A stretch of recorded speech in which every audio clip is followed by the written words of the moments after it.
Do you look at the camera or do you? Look at me, yeah. Okay. Well, I'm Simon. I'm Felix, and we are the BasementJaxx.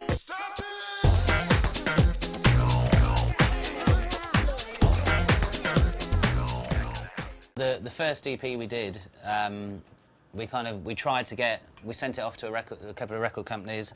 No one was interested. I knew one person in the music industry who said, no, it needs to be remixed. But we took a tape down to a distributor and said, would you distribute it? And they said, yeah, this sounds all right.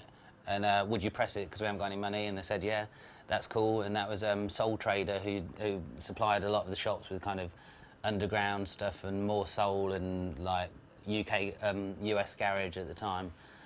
And we did that, and then Tony Humphries played that track in New York, and it was kind of like, oh yeah, we can do it, it's all right. And then we did another EP. And what was the question again? Musical styles developed. Yeah. Oh well, yeah. Definitely. It kind of. I mean, we were trying to be American at that stage. That was my point. Yeah, and it just I suppose with time we sort of became more confident in ourselves, you know. So you start with at a point and you're trying to imitate people. Really, definitely. We used to listen to other people's productions and just try and analyse what they were doing. Then after a while, you find that you're doing that, but you're not actually doing it in the right way, you know. And but what you're doing is still good. It's just different. It's not what you were trying to do, but it's become something else, and that's you know.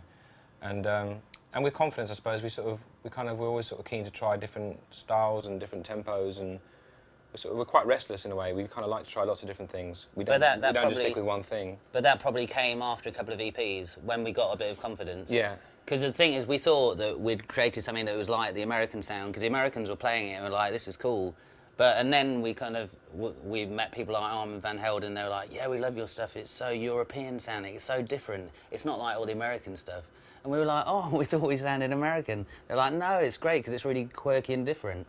So from that point onwards, like, they were into it, all the heroes over in America, everyone in the UK and Black Market were like, yeah, they're the dons, and they were going, we love what you're doing to us. So from that point on, we probably went off in more different directions, and the more success we had, the less we worried about what people thought, and sort of, let's be creative and make modern art in music. It's difficult though. It's very snobby.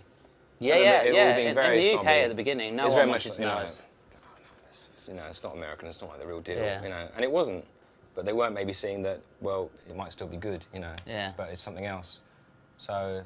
Definitely took a while, yeah. And in England, they weren't interested in us when, Louis Vega phoned up and said, yeah, playing Samba Magic in the Sound Factory, it's like awesome. And we were like, wow, Louis Vega, this is incredible.